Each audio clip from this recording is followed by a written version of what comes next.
nós temos um ensaio. Muito bem. Então, esse é o 4º vídeo da série. Nós tivemos 3 aulas, nós tivemos 2. Essa é a 3ª aula.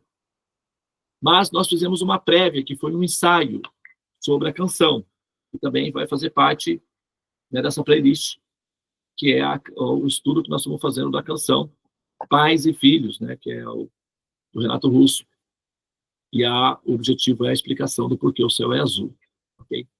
Hoje eu trouxe uma canção aqui, eu vou trabalhar com esses 2 pontos aqui. Meu filho vai ter nome de santo. Quero o nome mais bonito. Onde que ele tirou isso da cabeça, né? Como é que surgiu esse detalhe? Você pegar a canção, ela é meio desconexa. É como se ela, sabe, você está numa direção e de repente você muda para outra direção absolutamente, assim, aleatória. Então parece ser aleatório, mas vamos ver aonde é que nós, né, tem a relação aí, porque com o plano de fundo nós estamos utilizando, que é o equipamento de rastreamento, né, que a gente está utilizando, que é o conhecimento védico, a gente consegue encontrar as pontas das linhas, né, como se fosse, imagina um novelo, imagina um rolo, e aí você tem que encontrar as pontas, é como montar um quebra-cabeça. Então, com o sistema védico, a gente consegue rastrear as peças, identificar as peças que estão relacionadas e fazer a ligação entre elas, e aí fica racional pensar os temas que são abstratos. Eles passam a ser racionais e a gente passa a ver, né, aquele elemento que é abstrato. Uma metáfora simples para entender isso daí. Por exemplo, o elemento tempo. O elemento tempo, ninguém vê o tempo, né? Ele é sutil, ele não está no campo de visão. Então, tecnicamente, nós não vemos o tempo.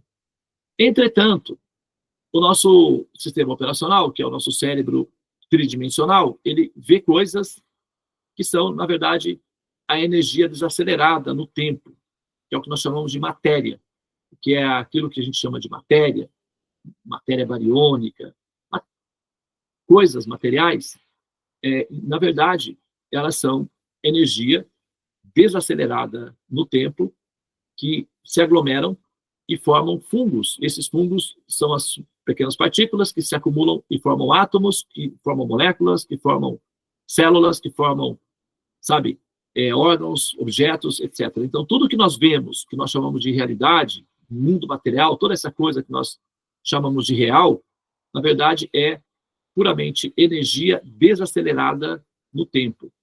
Então, isso não é esotérico, não, tá? Não é uma coisa assim que a gente fala. Isso está previsto na fórmula da relatividade geral do professor Einstein, EmC², é isso daí, tá? É energia desacelerada. A energia acelerada volta a ser potência, né? E é assim que é feito a bomba atômica, inclusive, tá bom? Então, aquilo que nós chamamos de matéria, de mundo material, é energia desacelerada. Tá? Então, nosso cérebro, ele foi projetado para ver, ele está calibrado, né? A gente pega ele na loja. Vamos imaginar, você pega um computador na loja, você compra um computador, aí ele tem um sistema operacional lá. Se for Apple, ele vai ter um sistema operacional iOS, que eles chamam de iOS. Se for outros equipamentos, vai ter um sistema operacional chamado Android. Tem também Linux, tem um sistema chamado Ubuntu. Vocês já ouviram falar? Que é um pessoal que se reúne aí para combater os monopólios das grandes empresas. Eles criaram uma cooperativa aberta chamada Ubuntu. É bem interessante, é baseado no conceito de tribos africanas, mas é um sistema operacional que tem muitos equipamentos que funcionam com esse Ubuntu aí. Mas tem Linux, enfim, etc. A ideia é que o equipamento vem com um sistema operacional, tá? E ele vai funcionar de uma certa maneira. O sistema operacional humano, que é o cérebro humano, ele vem calibradinho para funcionar em terceira dimensão. Então, ele é meio tipo câmera lenta, tá? Ele funciona em câmera lenta. Então, se a gente pegar, por exemplo, esse equipamento aqui, esse aqui é um controle, né, de TV. Ele está aqui paradinho, ó. Eu posso, né, tocar nele que é o que acontece. A eletricidade que os átomos que formam esse objeto aqui cria, impede que os átomos que estão no meu dedo se toquem entre si. Então, as correntes elétricas criam uma repulsão. E essa repulsão eu sinto como toque. E isso tudo é neural. Mas, se eu calibrar o meu cérebro para ver na profundidade o que está acontecendo aqui, tem átomos se movimentando à velocidade da luz. Está tudo em movimento. É tão absurdo, o movimento tão rápido, que não dá para acompanhar. A gente enlouqueceria se pudesse ver os átomos em movimento. Então, para a gente não enlouquecer, o nosso cérebro vem calibradinho para não ver essa loucura toda acontecer. E aí nós chamamos isso de paz, vida, realidade, ou sei lá o quê. Simplesmente que a gente não vê a velocidade como as coisas estão em movimento. Tudo está em movimento acelerado, e acelerado na velocidade da luz. A coisa está muito rápida. Só que, como o nosso cérebro é calibradinho para ver em câmera lenta, daí a gente vê objetos, vê coisas. É assim que a gente consegue conviver com as coisas, senão, né, daria bug. A gente não conseguiria fazer nada, porque estaria tudo em movimento, então daria vertigem, e a gente não conseguiria fazer nada. Mas, como está calibrado em 3 dimensões, a gente consegue ver. Então, quando a gente pega, né, o mundo, a criação, para ver, para analisar a criação com o equipamento védico, o que a gente consegue fazer é calibrar o nosso cérebro para ver certas coisas que normalmente não está disponível no campo de visão comum. Tá? Então, é um recurso que a gente tem. É tipo um microscópio. Né? A gente não está vendo as bactérias. As bactérias estão aí, mas a gente não vê. Agora, a gente pega e coloca no microscópio, a gente consegue ver a bactéria lá, como é a forma dela, o que ela está fazendo. Então, a gente vai bisbilhotar o mundo delas. Elas estão vivendo a vida delas lá em paz, ninguém está perturbando elas. A gente vai lá e vai perturbar a vida delas. A gente vai bisbilhotar a vida delas. A gente vai saber o que elas estão fazendo nos bastidores. Até porque é bom para nós, porque vai que elas fazem alguma coisa que dá ruim para nós aqui, né? Então, a gente tem que saber o que elas estão fazendo lá, porque onde tem crianças, né, brincando, é perigoso se a mãe for desatenta. Elas podem tocar fogo na casa. A mãe tem que estar sempre atenta. Assim também somos nós. Vamos ficar atentos com o que as bactérias estão fazendo, porque elas podem aprontar alguma coisa e dar ruim para nós aqui. Então, isso é medicina, é o que se chama de medicina, cuidados médicos, etc. Então, com o equipamento védico, que é a tecnologia de informação chamada revelação védica, o conhecimento védico, a gente consegue calibrar o nosso cérebro para ver as coisas que normalmente estão fora do radar, do campo de visão da pessoa comum. E é mais ou menos isso que nós estamos fazendo enquanto estamos analisando, tá? Esses temas, não só essa canção, mas tantas outras, né? Eu escolhi uma para nós aqui, que a gente vai...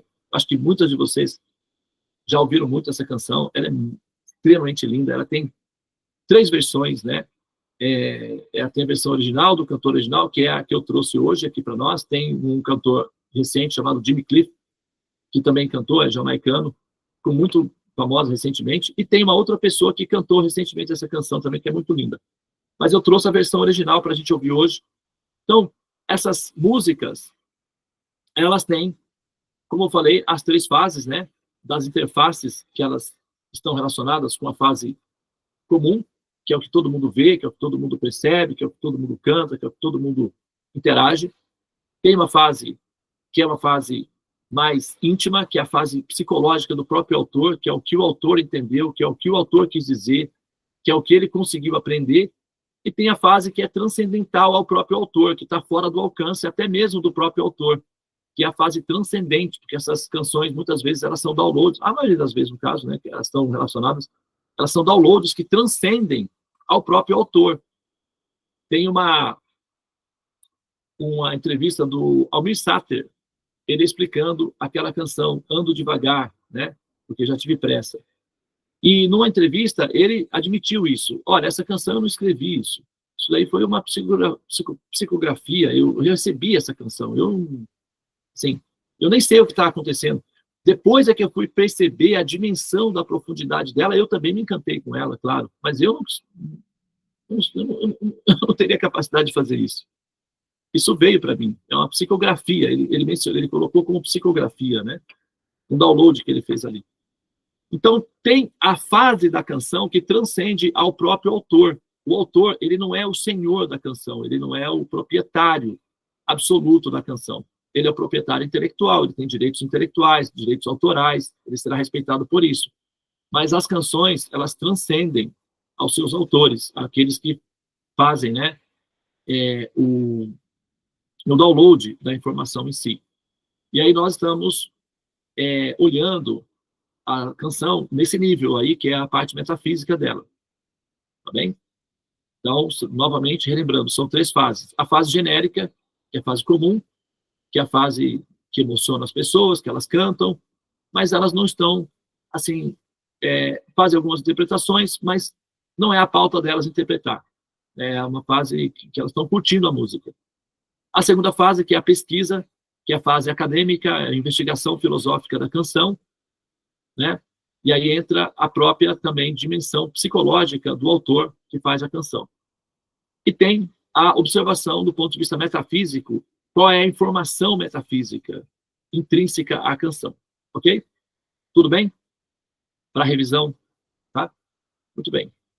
Agora nós vamos... Então, essa parte. Hoje é a última vez que nós vamos, né, tratar esse assunto dessa canção. Depois a gente vai pegar outra mais para frente, tá? Esse tema é preciso amar as pessoas como se não houvesse amanhã, porque se você parar para pensar, na verdade, não há. E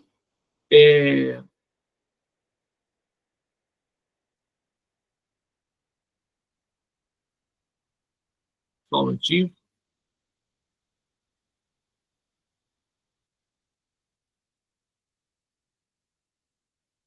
Essa daqui eu falei um pouquinho lá atrás, saiu eu fotografando por detrás, que eu estava com um probleminha, acabei, mas tudo bem.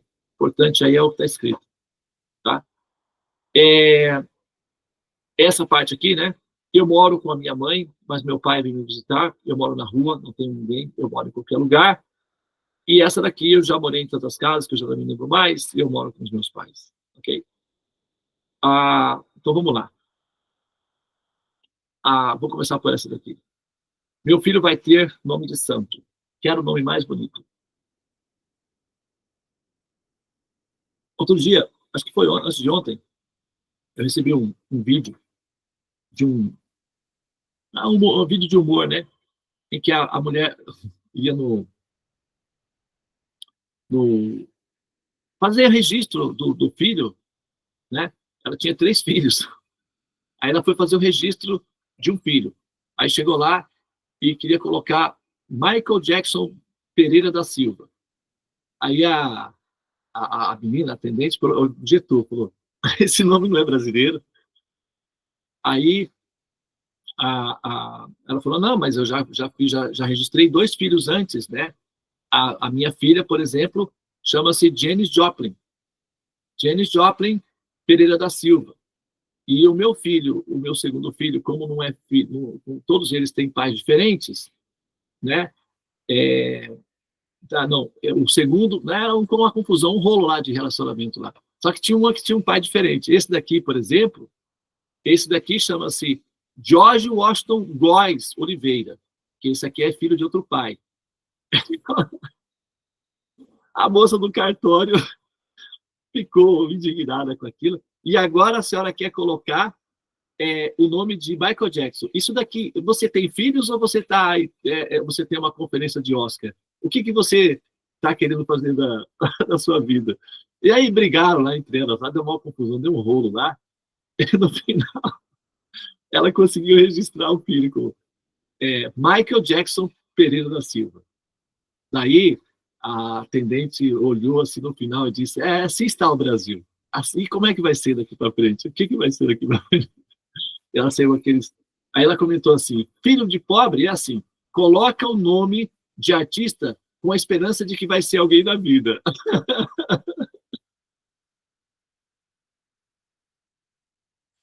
A atendente do cartório lá, daquelas mulheres mais, assim, vamos dizer, tradicionais, né?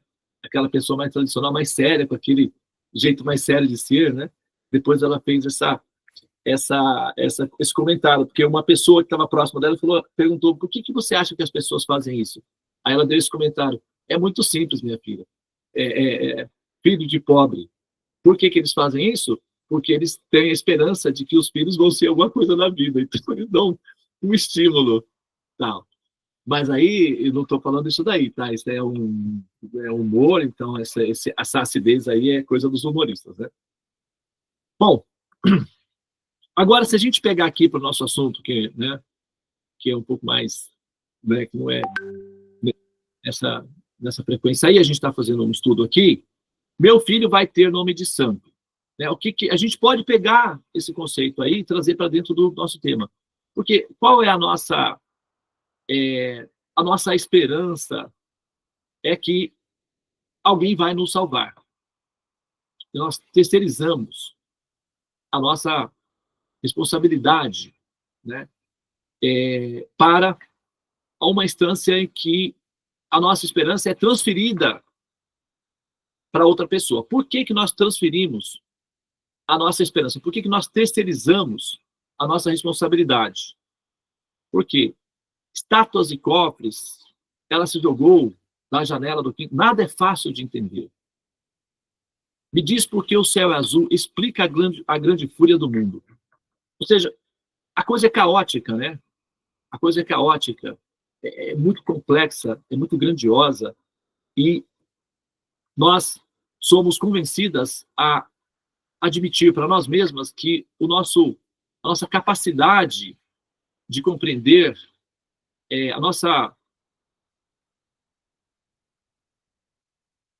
o nosso acesso à compreensão é impossível, né? E uma das frases que mais refletem isso daí é: ninguém pode compreender Deus. Ninguém pode compreendê-lo. Uma dos recursos utilizados pelos mestres, alguns, né, orientadores, porque realmente é muito complexo a coisa, né? Eu não estou dizendo que eles estão errados ou mentindo, absolutamente não é isso, tá? Mas é um recurso que eles têm, que é o recurso que eles conseguem utilizar em situações extremas, em que eles vão, então, fazer a seguinte afirmação: não é possível compreender Deus, não é possível compreender a mente de Deus, nós não temos capacidade intelectual ou inteligência suficiente para compreender o infinito. Talvez vocês já devem ter ouvido isso por aí em algum lugar, e é bem possível que vocês também já possam ter lido isso daí, ou é possível que até vocês mesmas já tenham dito isso daí, né? Para si próprias ou para outras pessoas. É possível. Tá? Por quê? Veja bem, está errado não, está certo, de fato, isso é correto. É uma afirmação procedente. Nós não temos, de fato, recursos suficientes para alcançar esse nível, essa dimensão de compreensão. Isso é um fato. Mas isso é um fato relacionado a nós, especificamente. Não é uma verdade que deve ser acondicionada ou acoplada à pessoa suprema, porque a pessoa suprema não tem essa dificuldade. Essa dificuldade, ela é local, da entidade viva local, mas não é uma dificuldade, não é uma limitação para a pessoa suprema. Por exemplo, supomos que eu fosse essa pessoa suprema. Vocês estão no direito correto de dizer que talvez vocês não tenham a capacidade de me compreender. Mas daí a que eu não tenho a capacidade de me fazer ser compreendido por vocês, não procede. Porque eu, na minha dimensão suprema, enquanto Deus, sou capaz de me adaptar para que você me compreenda, caso eu queira. Se eu não tiver essa capacidade, então pronto, eu já perdi a vantagem de ser Deus. Porque eu não posso ter essa capacidade. Quem vai dizer que eu não posso ter essa capacidade? Tudo bem que vocês podem decretar, escrever um livro decretando que eu não posso ser compreendido. Mas isso é uma coisa, um decreto seu, que vale para o seu conteúdo, para o seu grupo, para a sua dimensão. Mas daí a determinar que essa lei metafísica, criada para definir o seu grupo, também serve para mim, é uma pretensão filosófica que não procede. Porque eu, enquanto ser livre, independente e potente, tenho sim a capacidade de me fazer ser compreendido por você, caso eu queira. Agora, eu preciso querer. Eu não sou obrigado a querer também, né? Tem isso daí.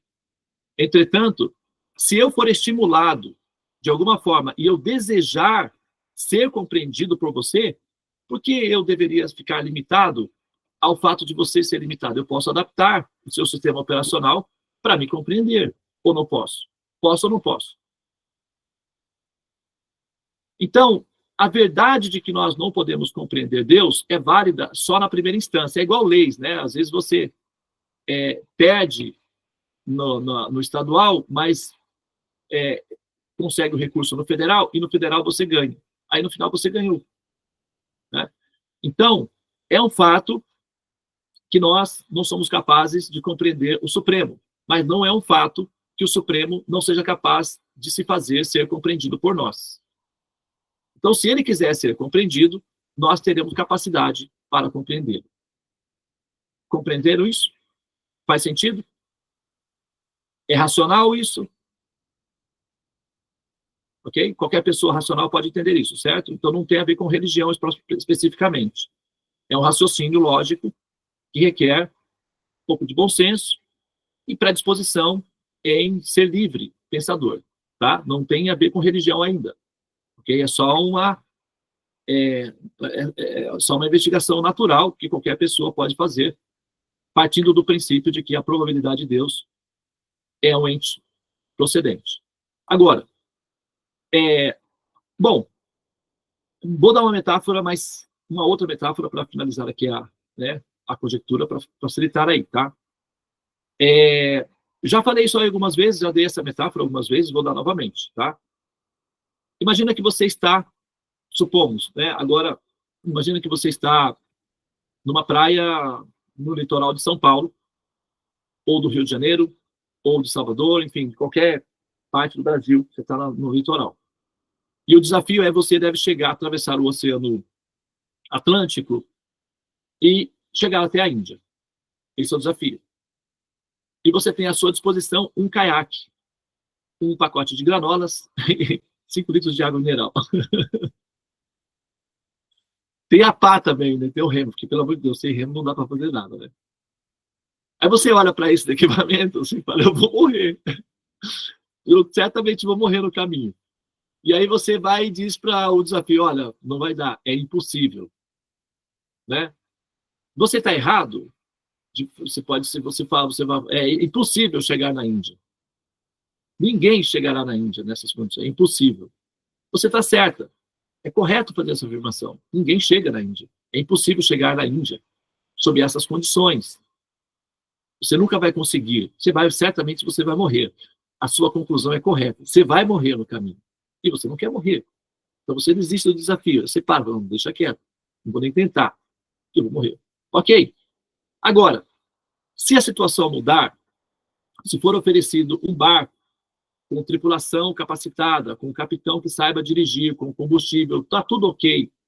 Uma amiga minha agora acabou de fazer um cruzeiro, foi para um país aí. O barco chegou, tinha tripulação, tinha combustível no equipamento, tinha um capitão capaz de dirigir, ela chegou.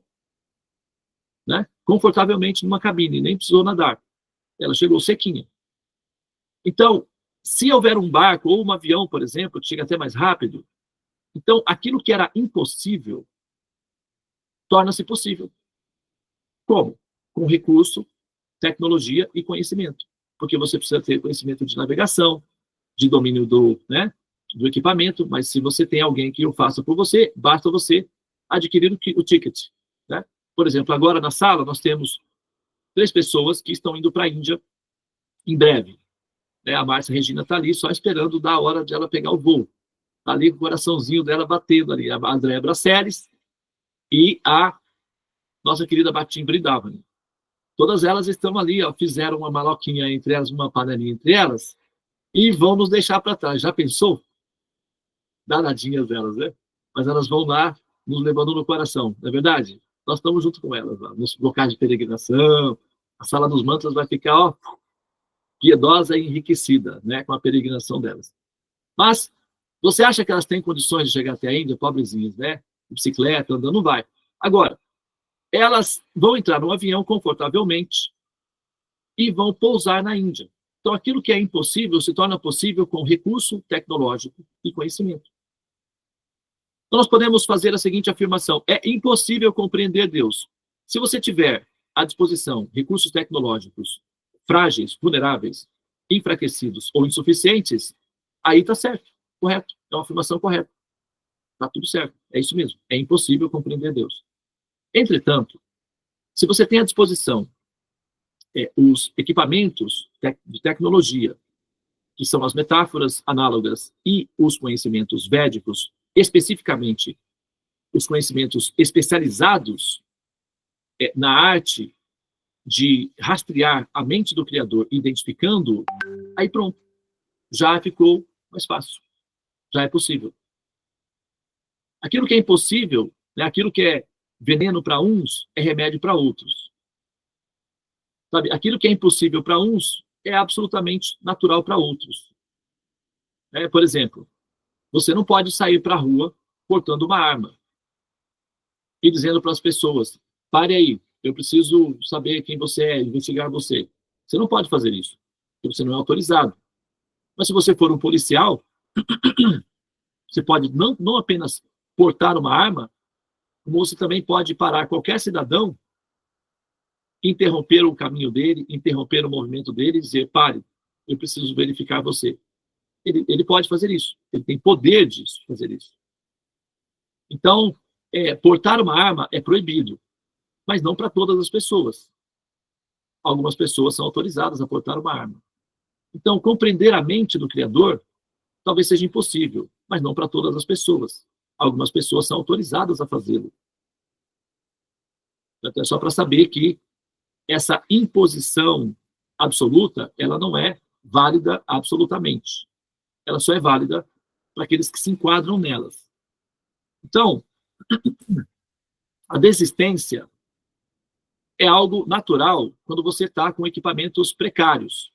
Então, por exemplo, se você tem aí o caiaque, você vai desistir de atravessar o Atlântico. É natural e até prudente que você o faça. Então, se o sistema de teologia, o sistema de religião, a revelação, o paradigma com o qual você está lidando não te permite essa imersão de verificação da mente do Criador, então está correto você dizer que é impossível compreender a mente de Deus. E ninguém vai dizer que você está errado de falar isso. Mas daí que essa afirmação seja absoluta, válida para todas as instâncias, é uma pretensão, é uma arrogância, é orgulho. Porque como é que a pessoa faz uma afirmação dessa? Ela teria que ser o próprio Supremo para dizer isso. Porque como é que ela sabe que ninguém sabe? Da onde que ela tirou? Só porque ela não tem informação de que alguma pessoa saiba, ou algum recurso que ofereça essa informação, não significa que essa afirmação é válida. É uma afirmação relativa. E qualquer mestre que der essa afirmação pública, ele está fazendo uma afirmação relativa. Agora, se ele diz que essa afirmação é válida para todos, então, essa é uma afirmação relativa, acompanhada de uma certa ignorância de que há outros que conhecem sim e podem fundamentar isso daí. Para isso é necessário, né, que ela tenha conhecimento de todas as formas.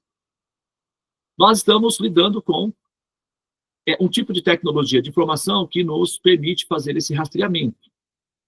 E aqueles que têm paciência, né, como se diz, quem viver verá, né? Aqueles que tiverem paciência de aguardar e acompanhar o raciocínio, saberá que isso não é um blefe. Nós não estamos blefando e nem estamos brincando com a inteligência e a boa vontade de vocês. Nós respeitamos vocês, eu respeito vocês. São pessoas ocupadas e são pessoas que já, sabe, tiveram as suas decepções pessoais na vida em relação a esses assuntos. São pessoas que dedicam o tempo de vocês para nos ouvir. Então, nós respeitamos vocês. Nós não estamos blefando com vocês. Então, quando a gente afirma que, sim, é possível compreender a mente do Criador e é possível, inclusive, intercambiar com essa pessoa, isso não é um blefe. Nós não temos necessidade de blefar. Nós estamos dando uma informação procedente e podemos demonstrar a procedência dessa informação de maneira prática. Só que a gente precisa da atenção do pesquisador, lógico, né? Não tem como. Isso não é demorado. Não é que é um segredo que fica lá na frente, no final da vida. Não, absolutamente. Nós temos condições de, num ciclo do sol, preparar um profissional, um pensador, para entender o assunto. Só precisamos de um ciclo do sol. Tá? Ou seja, 1 ano de estudos sérios conosco é o suficiente para que a pessoa possa compreender. Mas então não é a vida toda, final da vida, depois que a pessoa morre, não. Tá? Os meus alunos que estão comigo há um ciclo do sol podem ser testemunhas pessoais de que nós não estamos blefando. É só se aproximar de alguns desses alunos que já fizeram um ciclo do sol de estudos conosco e perguntar a eles. Eles são testemunhas pessoais se essa informação é um blefe ou se procede.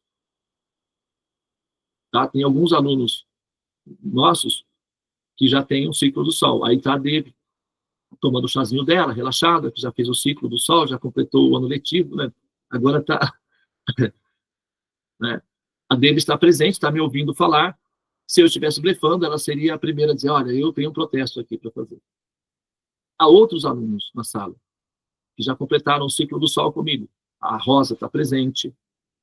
A Andréa Braceres ainda não completou um ciclo, mas ela está em movimento. Tem outros alunos na sala, que eu não estou vendo aqui na tela, porque não está aparecendo para mim. Mas se eu estivesse blefando, qualquer um desses alunos poderia se apresentar publicamente e dizer, isso é um blefe. Então, nós não estamos blefando, tá? Muito bem. Voltando aqui, então, deixa eu só... Nossa, que sol maravilhoso. Está vindo aqui, entrando pela minha janela aqui. Mas, veja bem, meu filho vai ter nome de santo. Por que eu vou dar o nome de santo para o meu filho? A esperança de que ele vai me salvar, porque eu já desisti. A coisa é tão grande que eu já me sinto incapaz de ir adiante, de compreender. Quem sabe a próxima geração, quem sabe o outro. De certa forma, também é um ato de humildade, né? Porque você está admitindo a incapacidade de resolver a questão, mas também está transferindo ao outro, porque quem sabe o outro consiga, o que eu não consegui. Também é um ato de humildade da parte daquele que, né, não consegue pedir ajuda, transferir. Tá? Quero o nome mais bonito. Por quê? Porque aumenta a probabilidade de dar certo. Né? Então, eu quero o guru mais famoso, eu quero a religião mais poderosa do mundo, sabe? Eu quero sentar na frente, na fila, ok? Então, assim, eu quero aquilo que for mais evidente, mais forte, mais poderoso, mais famoso. Eu quero o nome mais bonito. Ou seja, eu quero ter a segurança de que o outro sabe o que está fazendo e faça por mim. Eu estou terceirizando aí. Mas aqueles que são realmente autênticos, os gurus, os mestres que realmente sabem o que estão fazendo, não vão aceitar essa terceirização. Ele vai aceitar na primeira instância. Ele acolhe o discípulo e diz, tá bom, filhinho.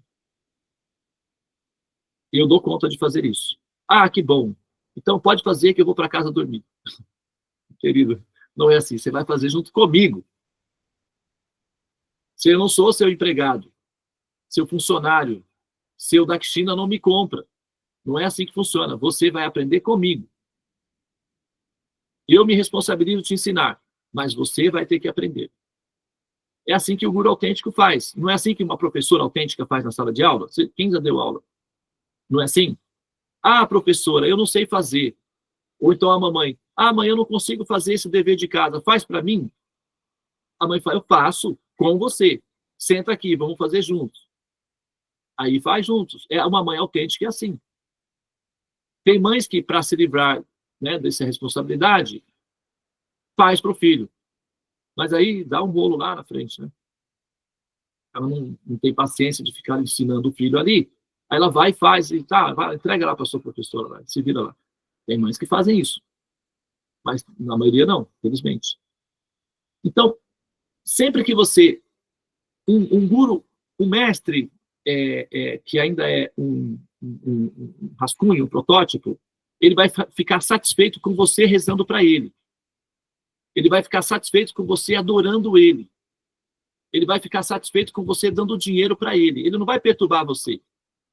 Porque ele vai correr o risco de perder o seu dinheiro, de perder a sua respeitabilidade pública, sua moral pública. Ele vai correr o risco de perder a popularidade. Por que ele correria esse risco? Então, um guru, que é o médio ou inicial, ele não vai te pressionar. Ele não vai pressionar você para fazer de uma maneira que funcione com você. Então, ele não vai exigir ou pressionar você para fazer sadhana, para ser disciplinado. Ele vai falar, olha, sejam disciplinados. Mas ele não vai pessoalmente pegar na sua mão e dizer, você tem que ser disciplinado. Você quer ficar comigo? Então, vamos lá. Ele não vai fazer isso. Por quê? Ele vai correr o risco de perder o seu dinheiro. Ele vai perder o risco de perder a sua apreciação, a sua adoração. E ele não quer perder isso daí, porque é disso que ele vive, de dinheiro e de adoração do público. É um guru rascunho, intermediário, ou até mesmo inferior. O guru autêntico, ele vai arriscar perder o seu dinheiro, porque ele não depende do dinheiro. Ele depende, sim. Ele precisa. Mas se precisar decidir, ele decidirá entre o dinheiro e a apreciação do Senhor Supremo, ele preferirá a apreciação e a aprovação de Deus, e não dos homens. Porque a apreciação e a aprovação dos homens passa e se perde. Alguns tentam preservar o máximo que podem. Por exemplo, as tumbas dos faraós do Egito é uma prova disso.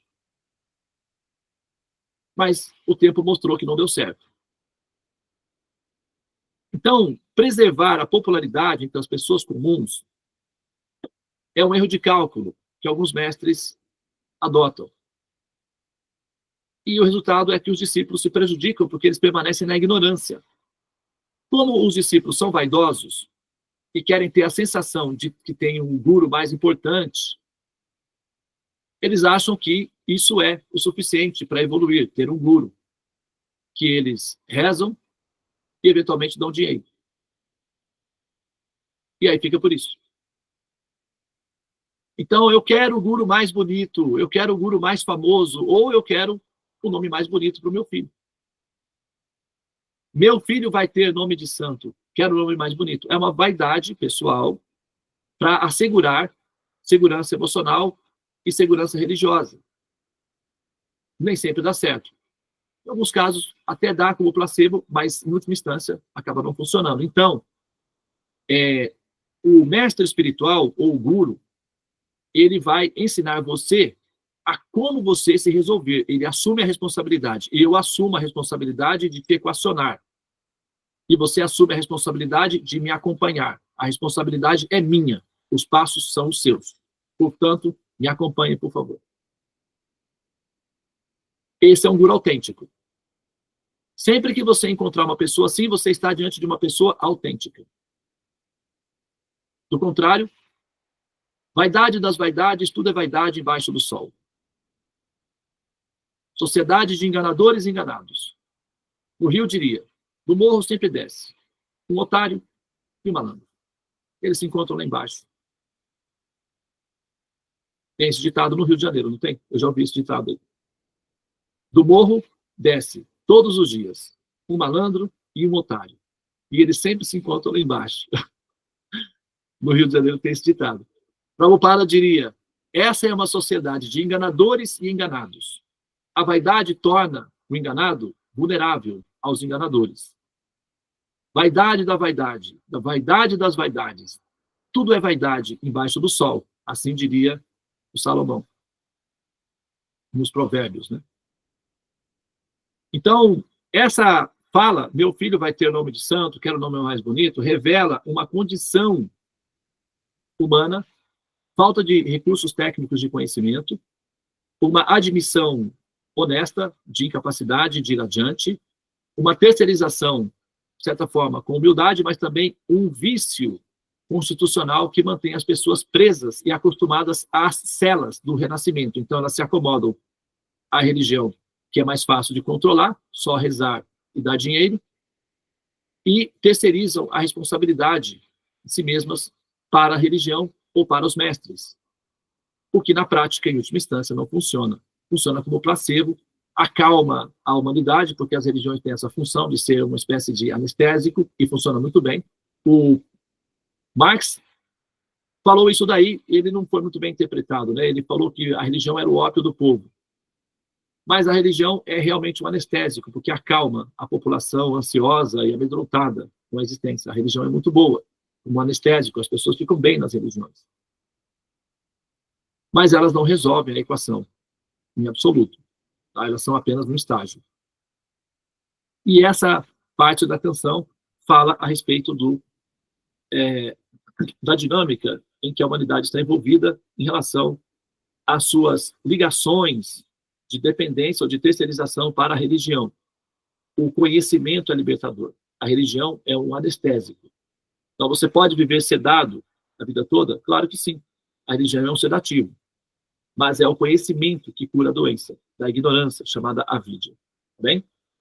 Então, vamos lá. Ó, agora, aqui. Depois tem alguém que fez uma pergunta. Depois você responde? Está escrito no chat. Pode ser. Bem, deixa eu pegar um pouquinho de água aqui. Tá? É preciso amar as pessoas como se não houvesse amanhã. Porque se você parar para pensar, na verdade, não há. Ué, mas você é uma pessoa. Né? É preciso amar as pessoas, nós estamos olhando as outras pessoas, ou você é uma pessoa. Você está dentro desse quadro. Né?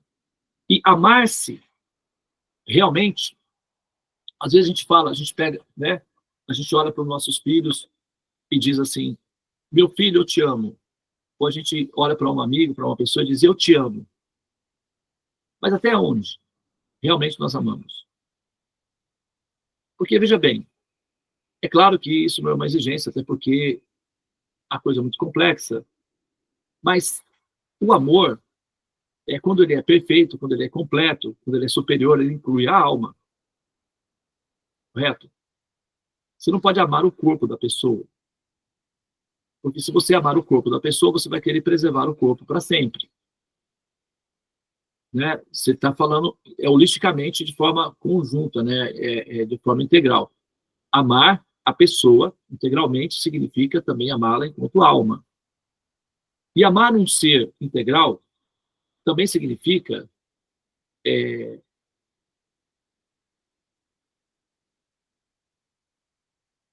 que você vai desejar para essa pessoa, ou você vai incluir nesse processo de amor, que ela fique liberta de todas as doenças. Porque quando você ama uma pessoa, você não quer ver ela doente. Vamos colocar um filho, ou um cachorrinho de estimação. Você não quer que ela esteja sequestrada, você não quer que ela esteja doente, você não quer que ela morra. Você sabe que vai morrer, mas você não quer. Né? Você não quer que coisas ruins aconteçam com a pessoa que você ama. Procede? É assim a natureza do amor. Você quer ver a pessoa sempre próspera, feliz, realizada, progredindo. É o que você quer. Eventualmente pode ter problemas, aí você vai lá e fica junto com a pessoa, e batalha junto com a pessoa, esse é amor também. Mas você não quer que ela tenha lutas. Você quer que ela tenha sucessos, felicidades, esse é amor. Né? O amor não quer que o outro sofra, é assim que funciona. Então, se a gente levar isso a sério, integralmente, quando a gente olha para o nosso filho, quando a gente olha para a nossa filha, nós os amamos. Então, nós vamos incluir na operação de amar que eles não retornem mais a renascer como seres humanos. E para ter essa visão, o pensador já tem que estar acostumado com a ideia de que nascer como ser humano não é uma vantagem que deva ser enaltecida. Nós nascemos como seres humanos. Tudo bem, agora vamos fazer o melhor que a gente pode. Mas daí a perpetuar o renascimento, isso não é amor, isso é uma condenação. Então, quando você fala que ama uma pessoa, mas não se preocupa em que essa pessoa liberte-se de todas as doenças, dos sofrimentos, liberte-se da má companhia que podem causar dor a ela, você se você não pensa dessa forma em relação à pessoa que você ama, você não ama essa pessoa integralmente. Você está falando uma coisa com base na sua psicologia pessoal, é egocêntrico esse amor, na verdade. E só diz respeito ao que você pode oferecer. Você não está disposto a oferecer mais do que você pode. Você está disposto a oferecer apenas aquilo. Isso é egocêntrico. Como nós somos seres egocêntricos, a gente não identifica o egocentrismo do nosso amor. Para nós, amor já está válido. O nosso amor já é absoluto, só porque nós sentimos amor. Mas será que é assim mesmo? O fato de nós sentirmos amor por uma pessoa já é amor integral? Não seria, no caso, uma aposta indevida ou uma aposta no escuro? Porque nós amamos uma pessoa, nós amamos um filho, nós amamos nossos filhos, nós amamos nossos bichinhos de estimação. Esse amor, ele é autêntico, ele é integral, ele é verdadeiro em última instância? Ou é só um efeito psicológico que nós sentimos porque gostamos, porque amamos aquele ser? Se nós não incluirmos na equação desse amor a libertação, ou seja, a liberdade dessa pessoa de não ter que renascer novamente para viver todos esses problemas que nós vivemos quando nascemos como ser humano, o nosso amor não é integral. E esse amor, ele é, inclusive, ele condena a pessoa a continuar sofrendo. Por isso, se nós queremos transformar o nosso amor em autêntico, absoluto, nós temos que incluir a alma. E a alma renasce. E esse renascimento é problemático como ser humano. Porque os corpos humanos, eles são cheios de probleminhas. Eventualmente, eles causam dores. E dor é desconfortável. Portanto, o corpo humano não é tão favorável assim. Sabe, desejar que um filho renasça, desejar que um pai, às vezes tem pessoas, o meu avô agora aqui renasceu como meu sobrinho. Sabe, não seria ou desejar que renasça entre os membros familiares, isso não é uma condenação? Esse amor é um amor, de certa forma, até perigoso. Porque, assim, condena a pessoa ao renascimento, e aí condena a pessoa a uma prisão. Então, é preciso amar as pessoas integralmente, como se não houvesse amanhã, ou seja, para que não haja esse amanhã, para que não haja esse renascimento. Amar a pessoa, amar as pessoas como se não houvesse amanhã, ou seja, como se não houvesse o renascimento. Amá-las integralmente como almas, liberá-las, libertá-las desse mundo de caos, de estátuas e cofres caídos. Nada é fácil de entender. O mundo é uma fúria. É caótico, é confuso. Por que condenar uma pessoa a renascer aqui? Então, é preciso amar as pessoas como se não houvesse amanhã. Porque, na verdade, se você parar para pensar, o amanhã não há. Tanto do ponto de vista técnico, porque nós não temos garantia de que amanhã nós vamos resolver esse assunto, porque você não sabe se vai acordar no outro dia. Então, você... eu vou evoluir nessa vida. Ok. E aí, na próxima, eu vou renascer e vou continuar evoluindo. Por que isso? Por que já não resolve isso logo? Agora? Por que planejar renascer? A não ser que você não tenha entendido os riscos do nascimento humano. Não sei se você já sentiu dor de dente, ou cólicas menstruais, sei lá, qualquer coisa assim. Susto de acidente de carro, talvez. Ansiedade por viver num bairro perigoso, numa cidade perigosa. Não sei se vocês já passaram por essa experiência. Antigamente tinha isso, né? Agora parece que não tem mais, né? Esses perigos. Então, eu não sei se já ficou entendido que não é um lugar seguro para estar, adequado. Então, planejar, perpetuar esse renascimento, ou não se importar com o risco do renascimento, é se condenar a uma prisão. Isso é amor?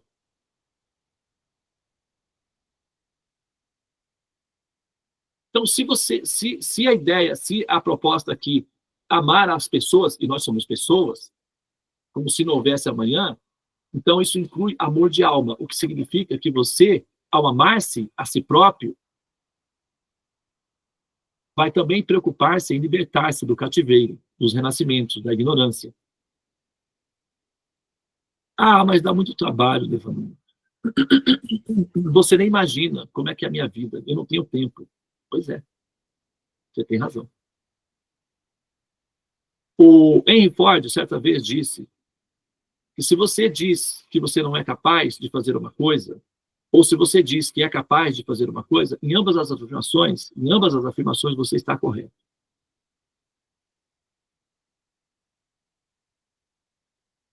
Porque o tempo não é seu, o tempo é do governo. Então você não tem tempo realmente. Agora, o que você está fazendo com o tempo que foi oferecido a você pelo governo? Isso será cobrado, tem custo.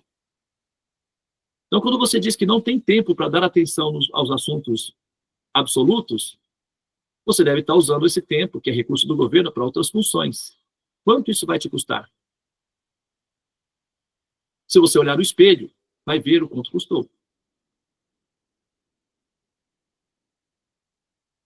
E declarar que não tem tempo é declarar que o tempo que eu tenho, que não é meu, mas que está sob a minha posse, será utilizado para fins pessoais e não para o governo. O resultado é que o espelho vai mostrar que essa operação é uma infração.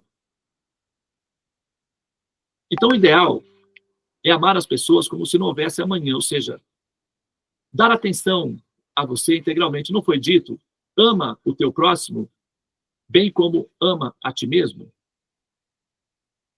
Não é amar o próximo como a ti próprio, porque tem pessoas que não se amam.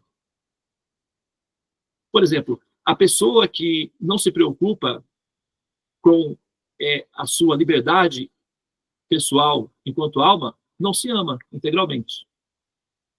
Então, como será a qualidade desse amor? Um amor condenatório. Porque se a pessoa não está preocupada com a sua própria liberação do ciclo, do cativeiro, ela também não se preocupará em... Nossa, com licença, pessoal. Eu acho que tem alguma coisa aqui que está me... Desculpa aí, tá, gente?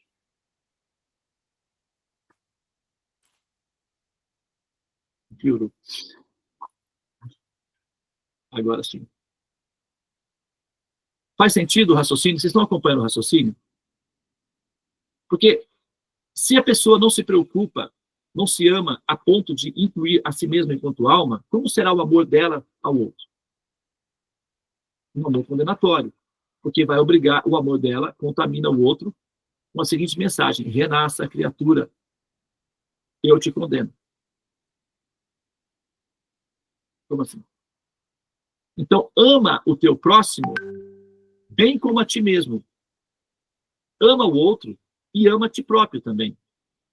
Ou seja, olhe o outro como alma e não como corpo. Isso é amor verdadeiro. Porque você olha o outro como um corpo, você, na verdade, está condenando o outro. Você está diminuindo, inclusive, a qualidade do outro. Isso não é amor. Ou, pelo menos, é um amor incompleto e contaminado. O amor psicológico, o prazer, o êxtase de amar, continua valendo. Se você colocar conhecimento e predisposição em amar profundamente, ele continua sendo amor, só que com um adicional, de ser autêntico e absoluto, definitivo, porque inclui a alma. Então é preciso amar as pessoas como se não houvesse amanhã. Não foi, Jesus não disse, se você comer desse pão, jamais sentirá fome novamente, então não há mais o amanhã. Se você beber dessa água, jamais sentirá sede novamente, por quê? Então não haverá o amanhã. Por quê? Porque você herdará a vida eterna, num ambiente aprazível, confortável, onde você não sentirá fome, nem sede, nem dores. Não significa que você não sentirá vontade de comer, prazer em comer. Só significa que você não passará sofrimentos. Então, ama o teu próximo, bem como ama a ti mesmo. Ama-te e ama o teu próximo. Ou seja, se veja como alma e veja o teu próximo como alma. Isso é amor. Essa leitura é válida? Ou vocês acham que eu estou forçando aqui um pouquinho para vocês entrarem para a minha seita? É racional, não é? Não dá, qualquer pessoa não consegue entender o raciocínio. Mas se ouvir a segunda vez, entende mais profundamente ainda. É que como as mulheres costumam ser muito inteligentes, e são mesmo, elas se superestimam, achando que já entenderam da primeira vez. A minha sugestão é reassistam, ouçam novamente. Não se superestimem assim, porque pode ser um erro de cálculo. O cérebro tem um funcionamento mecânico natural, que vai um pouco além da psicologia, da intuição feminina. A intuição feminina diz respeito à psicologia dela. O cérebro funciona de outra forma. O cérebro é uma maquininha. Então, ele consegue assimilar dados genérico, mas na segunda vez é que ele consegue pegar as pequenas pecinhas. Eu sei que você não tem tempo, eu já entendi isso. O tempo não é seu mesmo, é do governo. Então, se você disser para mim que não tem tempo, eu já estou de posse dessa informação. Você não tem tempo, realmente. O tempo que você está utilizando não é seu, é do governo. Agora, veja bem o que você vai fazer com o seu tempo, que isso pode entrar no campo da infração. E agora que você tem conhecimento, você deve usar o tempo do governo de maneira apropriada. Ainda vai sobrar tempo para você fazer as suas coisas pessoais. Mas negar o tempo ao proprietário do tempo é um risco alto, porque isso é uma infração.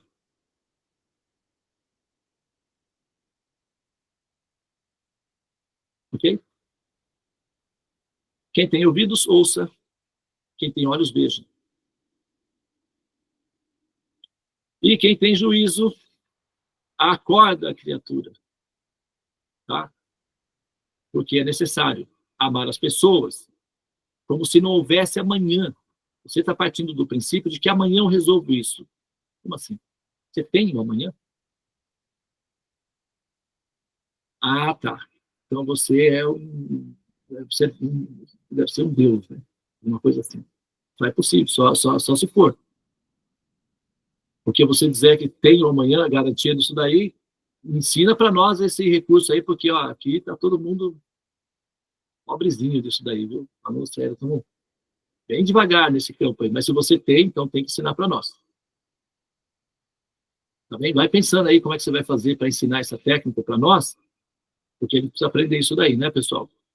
Quem tiver essa técnica aí da garantia do amanhã, tem o dever de nos ensinar, porque, afinal de contas, nós somos um grupo de amigos e a gente compartilha tudo. Se você estiver negando esse conhecimento para nós, é injusto e desleal. Fique sabendo. Ok? Muito bem. Agora,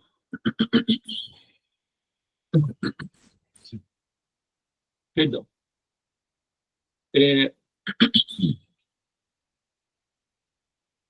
Olha lá.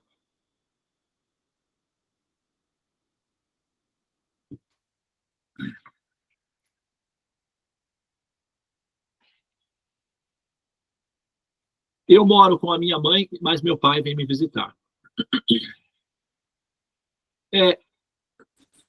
Perdão mais uma vez. Olha só. Nós temos a seguinte prerrogativa. Isso é patrimônio público, né? Nós moramos com a mãe. Quem é a mãe? A mãe natureza. Nós moramos onde? Nessa incubadora, nesse útero, né? Que é o que a gente chama de universo, é a nossa mãe. Nós moramos na Terra, não é? É a nossa mãe. Nós somos filhos de quem? Filhos da Terra. Não se fala os filhos da Terra? Né? Quando a gente vai lá aos indianos, what is your motherland? The motherland significa terra-mãe, terra-matriz. Mãe Bharata, mãe Índia. Né? Pátria-mãe. Não tem isso? Pátria-mãe? Né? O hino nacional tem, não tem? Pátria-mãe? Fala, não fala? Pátria, terra adorada. Pátria amada. terra adorada, né? Enfim. Mas meu pai vem me visitar. O que significa isso? Que eu estou com a mãe, eventualmente, né? Quem é esse pai que vem me visitar? Os profetas, né? Jesus, os avatares, ok? Olha só uma coisa, deixa eu pegar aqui uma coisa aqui, deixa eu mostrar para vocês.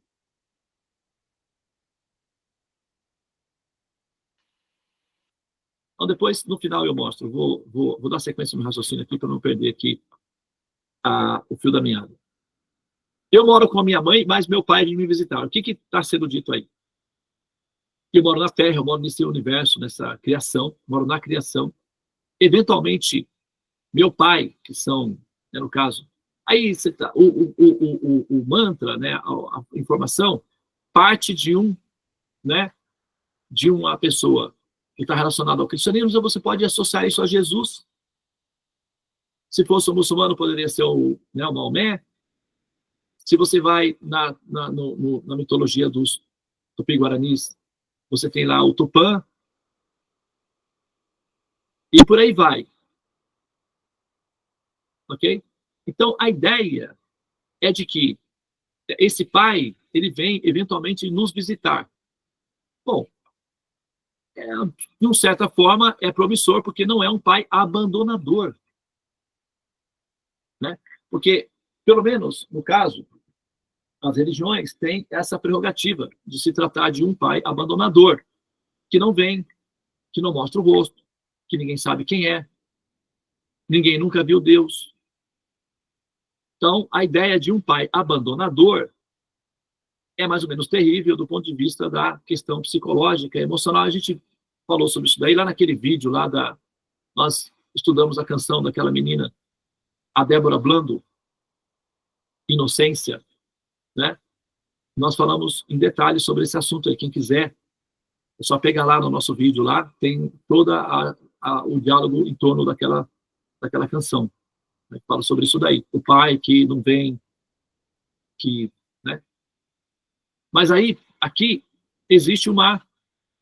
já existe uma variação mais psicológica de que o meu pai, de vez em quando, vem me visitar.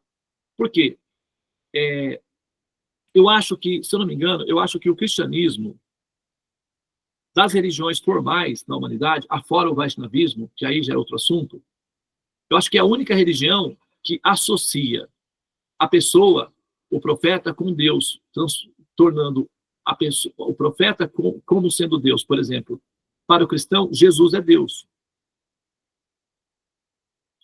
Então, o cristão, ele não sente esse abandono tão profundo, porque Deus veio, vamos dizer, entre aspas, né, encarnou e lidou diretamente com os seus filhos. Então, para o cristão, Deus e Jesus são a mesma coisa.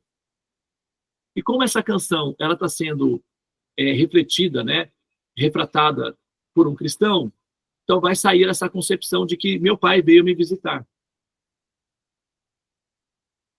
Talvez se fosse escrita por um muçulmano, ou por um judeu, ou por uma outra vertente, não saísse essa frase. Não tivesse na pauta. Mas como se trata de um cristão, e os cristãos têm essa relação de que Jesus e Deus são a mesma pessoa, então o pai veio visitar. Eu moro com a minha mãe, mas meu pai vem me visitar. E ele visita uma vez, e se você falar com ele, ele visita de novo. Não é assim que as pessoas falam com Jesus? As pessoas não fecham os olhos, não falam com Jesus, e ele não vem visitar? Então, eu moro com a minha mãe, mas se eu orar, o meu pai vem me visitar. Então, essa parte da canção está oferecendo aí, né, a gente consegue rastrear aí o que acontece no coração, né, na mente das pessoas, a partir do paradigma que é o cristianismo. Na minha opinião particular, nesse sentido, o cristianismo ele é bem sofisticado. E por isso que ele funciona tão bem para um pensador livre. Né? No sentido de que ele não está sob pressão social. Ele pode ser um cristão ou não, mas quando a pessoa é um cristão, ele pode ser um cristão como um pensador livre também. Ele não está com uma arma na cabeça sendo obrigado a ser um cristão. Em alguns casos, no passado, já foi assim, mas hoje não. Então, ele pode usar desse recurso, de que ele não está sozinho. Inclusive, os cristãos, eles são muito convincentes e muito fortes na fé que eles têm, por conta dessa relação que eles fazem de poder falar com o Pai. Em muitos, né, diálogos e cartas e orações e tal, a pessoa fala com Jesus, conversa, se comunica, ele vem visitar e tal. Então, a pessoa não se sente absolutamente só, abandonada. Mas é como se o pai morasse fora. Mas não é um pai abandonador. E, nesse sentido, essa parte da canção está refletindo muito mais o estado psicológico do autor a que um princípio metafísico propriamente dito, porque a gente poderia explicar que essa versão ela está um pouco defasada se a gente aplicar princípios de simulação, mas eu não vou entrar nesses detalhes, porque vai gerar aqui talvez uma simbiose indevida. Porém, do ponto de vista psicológico, procede essa afirmação aí, e ela é positiva, ela é saudável. Eu moro com minha mãe, mas meu pai vem me visitar. Está correto essa afirmação. Ela é saudável do ponto de vista psicológico. Tá? Eu moro na rua, não tenho ninguém. E eu moro em qualquer lugar. Ou seja, apesar de a pessoa ter essa sensação de que pode falar, como a questão é muito abstrata e depende da fé, a pessoa se sente novamente a pé, na rua. Sem bases seguras, porque falta o aspecto racional desse entendimento, falta sustentação racional. Então, é base na fé. Então, a pessoa, novamente, tem pessoas que perdem a fé. Tem pessoas que rezam, falam com Jesus, têm amizade e tal, e isso e aquilo, e de repente já não tem mais fé. Não sei se vocês já viram isso. Tem um rapaz que tem um canal no YouTube, o nome dele é Jason Ferrer. Ele foi pastor evangélico durante 27 anos, e ele tem 29 CDs de pregação, testemunho, canções gravados, publicados. Ele liderava várias igrejas, grupos, etc. Ele tinha uma relação muito íntima, muito pessoal com Jesus. Atualmente, ele se dedica ao ateísmo e ele é bastante agressivo contra a ideia de Jesus, por exemplo. Quer dizer, ele perdeu a fé totalmente. Então, a fé não é um artigo seguro. Eu tenho fé. Não pode ser assim. É preciso conhecimento. A compreensão resolve o problema da questão da insegurança da fé. Tá? Eu moro na rua, não tenho ninguém. Olha, a pessoa fica completamente perdida. A fé, ela é funcional para começar, mas ela não é segura para manter o ser. Olha lá. E eu moro em qualquer lugar, ou seja, agora é o Deus dará, seja o que for, eu estou já lenhado mesmo, como se diz, né? Já estou lenhado, então vamos descer a ladeira. Quer dizer, chega um momento em que a pessoa se vê, apesar de saber, eu moro com a minha mãe, que me dá abrigo, aconchego, eu tenho essa vida aqui, né? Eu posso viver a vida. De vez em quando meu pai vem, mas eu me sinto abandonado, sozinho, sem recursos, empobrecido, paupérrimo, eu não tenho ninguém. Me explica a fúria do mundo. E por que o céu é azul?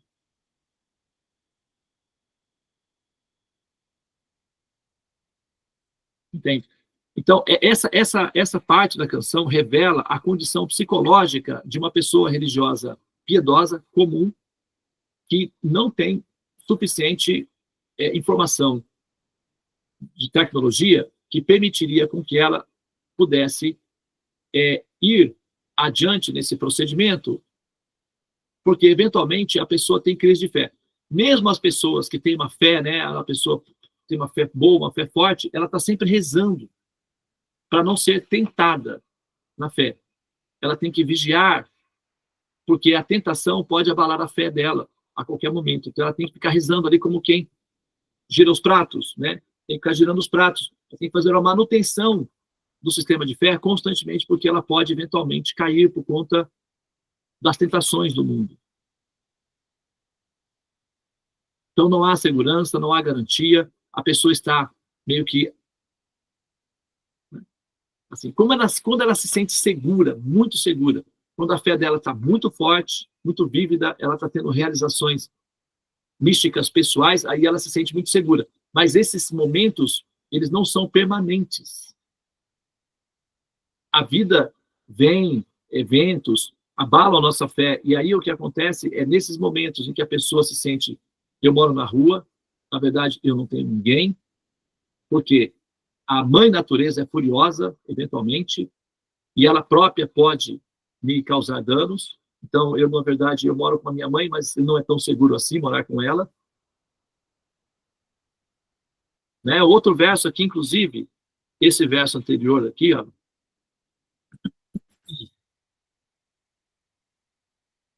E,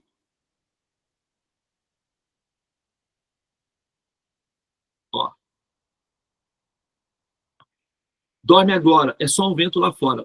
A fúria do mundo, né? Quero colo. Fala, eu quero mãe. Vou fugir de casa. Por que ele vai fugir de casa e quer colo? A pessoa, ele quer colo, mas vai fugir de casa. Como assim?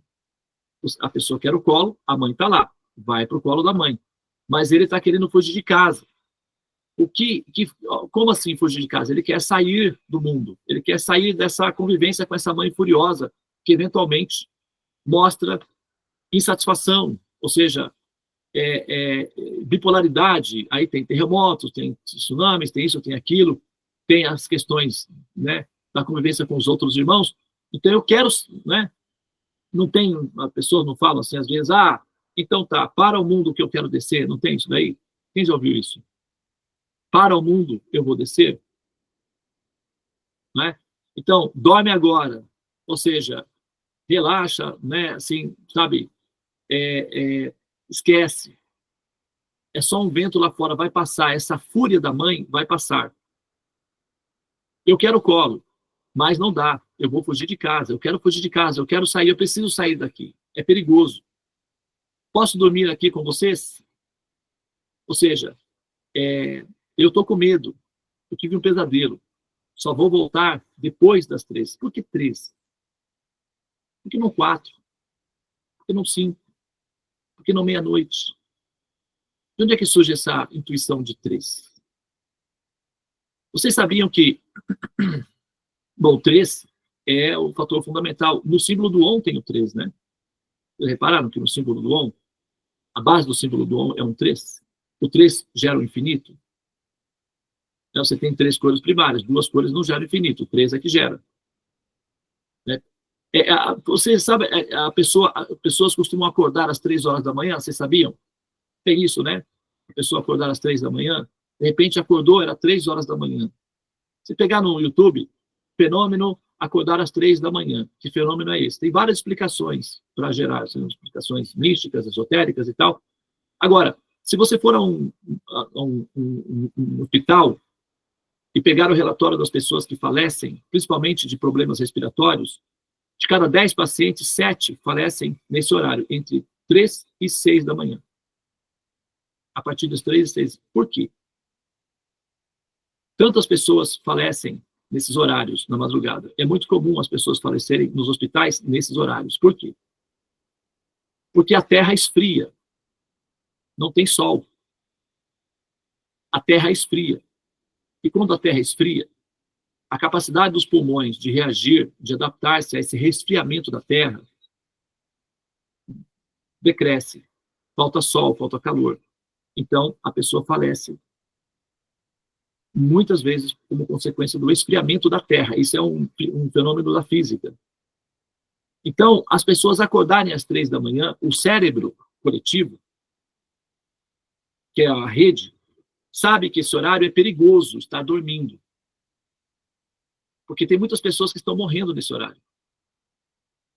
Então, como os cérebros são uma rede, todos estão plugados na rede, alguns que são mais sensíveis acordam nesse horário, alertadas pela rede. Não que tem uma pessoa que está alertando, mas a própria flutuação da rede, a sensibilidade da rede, gera esse fenômeno.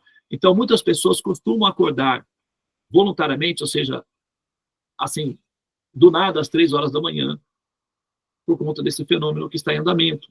Existe uma informação na rede. Muitos estão falecendo. É perigoso permanecer dormindo.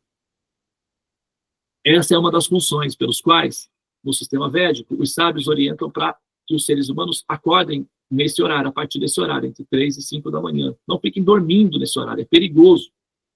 Não apenas do ponto de vista biológico, mas como a Terra está muito fria, a pessoa, psicologicamente, o efeito é depressão.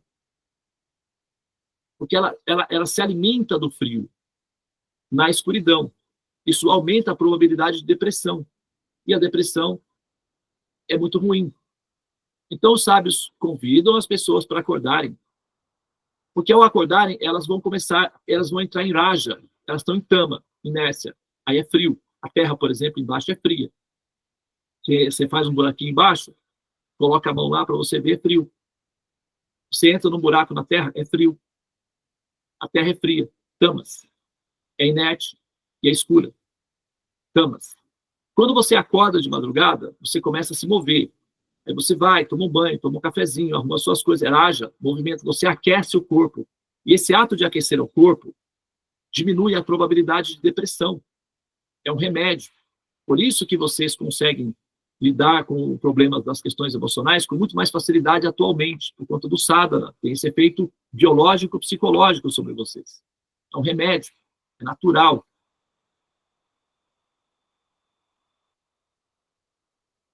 Tá? Quero dormir aqui com vocês. Por que com vocês?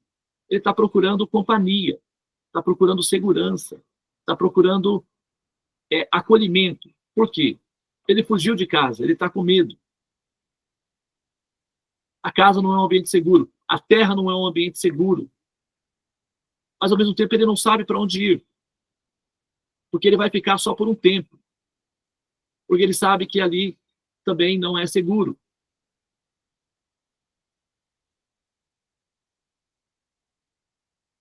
Ou seja, nós sabemos que não é seguro a nossa sobreexistência aqui na Terra, assim, viver aqui na Terra não é um ambiente seguro. Nós queremos sair de casa. Para onde nós vamos? Nós vamos encontrar outros que também estão presos. Estou com medo, né? O medo causa as aflições, as ansiedades que nós... Então, nesse caso, aqui, a gente pega de volta, a gente pega essas duas... São duas pecinhas, elas não estão na ordem cronológica, porque a canção, como ela é um download, ela é feita de maneira, assim, de certa forma, sem a cronologia, então parece como peças soltas. Mas se a gente muda as peças, elas fazem mais sentido. Tá? Aqui, por exemplo, como a gente viu, olha, eu moro com a minha mãe. Então ele quer fugir de casa, quero colo. Eu moro com a minha mãe, eu quero colo. Eu estou com medo. Eu tive um pesadelo. Ou seja, a mãe está furiosa. Explica a fúria do mundo. Né? E eu moro na rua, não tenho ninguém, eu moro em qualquer lugar. Depois, a próxima vai dizer o seguinte, olha. Já morei em tantas casas que já nem lembro mais. E eu moro com os meus pais. O que significa isso? Significa que ele já tentou, apesar de que nós podemos considerar isso daí, as diferentes vidas pela qual a pessoa passa. Essa informação não está presente aí, né? Mas nós podemos utilizar o recurso e ampliar a informação, e a gente vai ver que essa informação ela está intrínseca. Ela não está evidente, mas está intrínseca. Já morei em tantas casas que já nem me lembro mais. Nós nos lembramos das nossas vidas passadas. Mas nós temos informação de que já foram algumas. Eu moro com os meus pais. Ou seja, do ponto de vista psicológico, ele já morou com muita gente e tal, mas no fundo, ele se vê dependente dos pais. Ele não consegue fugir dos pais. Ele sempre volta para a casa dos pais. Ele sempre se vê com os pais. Quem? A mãe e o pai que vem eventualmente visitar. Ou seja, ele, apesar de usar todos os recursos, o que o autor está dizendo aí, eu não consigo fugir da realidade de que eu estou preso na minha casa, ou seja, na terra. Eu ainda continuo morando com os meus pais. A minha mãe é furiosa e o meu pai vem me visitar. Explica essa fúria. Por que tem que ser assim?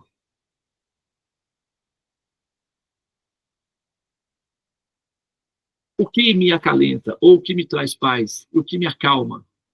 O céu é azul.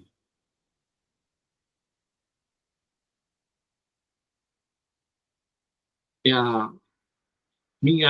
o meu abrigo é no céu. A minha vontade de sair da terra, ou de sair da casa dos pais e voar, não é? E até transpor os muros altos da ignorância e não voltar mais para casa. Ou seja, renascer na terra. É porque o que ele quer aí? Você culpa os seus pais por tudo. Isso é um absurdo. São crianças como você. O que você vai ser quando você crescer. Quer dizer, e também não adianta a gente culpar a humanidade, os mestres espirituais, a religião, a vida, porque todos estão exatamente no mesmo barco. Ou seja, todos estão mais ou menos perdidos, confusos, assustados, amedrontados, envoltos a uma fúria. Então, o que fazer? Dorme agora. É só um vento lá fora. Ou seja,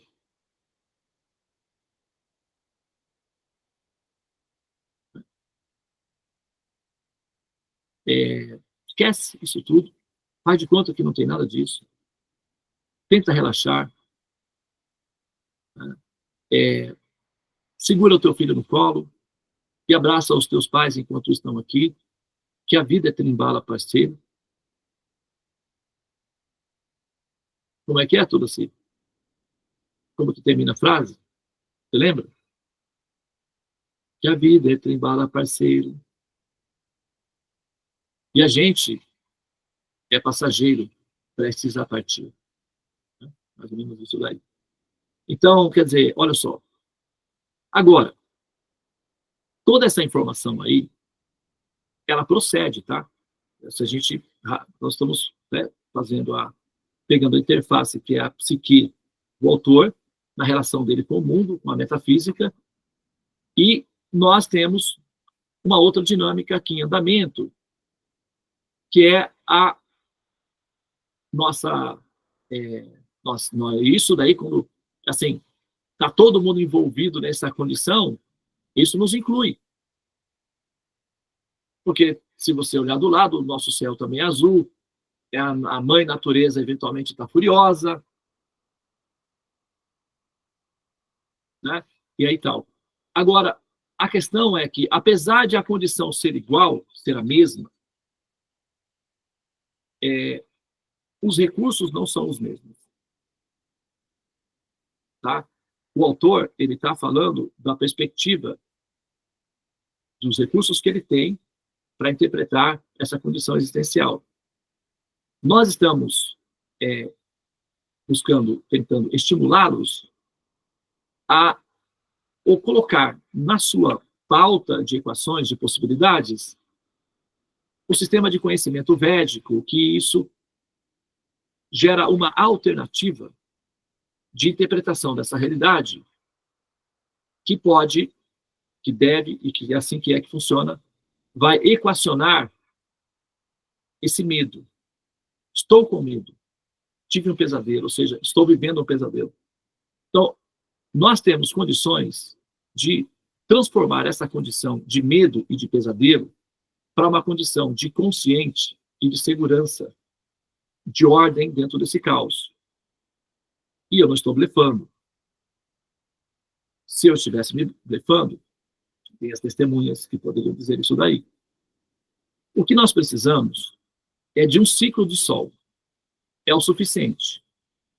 O aluno que se submeter a um ciclo de sol com disciplina de aprendizagem, nós assumimos a responsabilidade de conduzir esse aluno a esse nível de compreensão, em que o caos toma ordem e a segurança se estabelece com base na compreensão. E você não vai precisar mais se esforçar tanto para ter fé, porque dá muito trabalho manter a fé. A segurança se estabelece, a paz interna se estabelece, e muito embora o caos externo ainda continue, você tem condições realísticas de lidar com esse caos de maneira segura, inteligente e apropriada, sem medo. Não estou dizendo sem problemas. Ah, mas não tem... Não. Eu não disse sem problemas. Problemas vai continuar tendo. Tá? Porém, o medo sai da operação. Tem um pouquinho de medinho ali que é adrenalina. Faz parte do jogo, é até um temperinho. Mas nada que te paralise, te assuste, te inviabilize na vida. Tá? O conhecimento é libertador. Conhecereis a verdade e a verdade vos libertará. O conhecimento védico é libertador. E eu não tenho motivação simplesmente para estimulá-los a acreditar nisso. Eu tenho interesse em que você compreenda isso. É um fato. Mas todos vocês já têm religião suficiente, tem muitas religiões aí que vão ensinar vocês a terem fé. Não acho que vocês sejam carentes de religião. Hoje em dia tem tantas opções religiosas que é como um shopping center. Você pode, sabe, passar um dia inteiro lá e não vai faltar nada. Então tem muitas opções religiosas para você viver a experiência da religião. Eu não tenho essa necessidade de criar uma nova religião ou de estimulá-los para praticar uma nova religião, porque vocês já têm religião suficiente, tem muita religião. Mas o conhecimento védico que nós estamos apresentando, ou ensinando, ou propondo, ou compartilhando, ele é definitivo. Ele te proporciona compreensão. E isso é o que você precisa para se libertar e libertar aos demais ao seu redor, que são aqueles que você ama. Porque se você não colocar na pauta a sua liberação do ciclo do samsara, isso não é amor. Você está se condenando a renascer. Isso é amor? Não é amor. Pelo menos não é integral. É amor psicológico, é uma fantasia de amor. E se você não colocar na pauta que aqueles que você ama também se liberem do ciclo do samsara, então você está vivendo uma fantasia individualizada de amor. Porque você nem sabe se vai reencontrá-los na próxima vida, inclusive. Caso você renasça como ser humano. Não há garantias nenhuma de reencontro.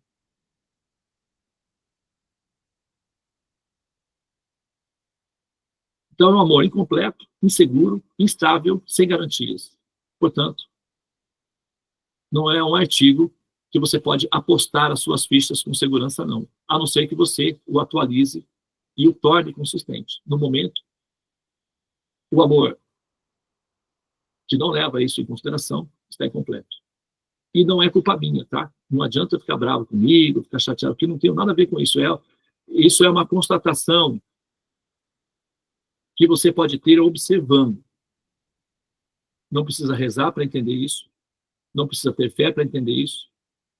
Não precisa fazer austeridades. Basta ouvir, olhar e verificar se procede ou não. E como pensador livre, a minha sugestão é ouça novamente esse conteúdo, porque você pode observar novas peças que você não observou aqui também. Inclusive, eu vou parar aqui a minha dissertação. Hoje, nós já estamos, né, assim, bem avançados aí no nosso trajeto, tá? Porém, eu acho que foi necessário. Tá bem? Não é sobre ter todas as pessoas do mundo para si, né? É sobre a caminhada. Muito bem. Eu não sei nem se a gente conseguiria responder a pergunta hoje dele. Você pode fazer a pergunta, se for o caso, a gente responde na próxima aula. Se der para responder hoje, a gente faz uma enquete, vê se o pessoal, não ainda está possível, né, essa resposta hoje, senão nós transferimos para a próxima aula, tá bem? Eu sugiro que a gente coloque junto com as perguntas para o próximo satsang, que vai ser de perguntas e respostas. Eu já escrevi a pergunta dela.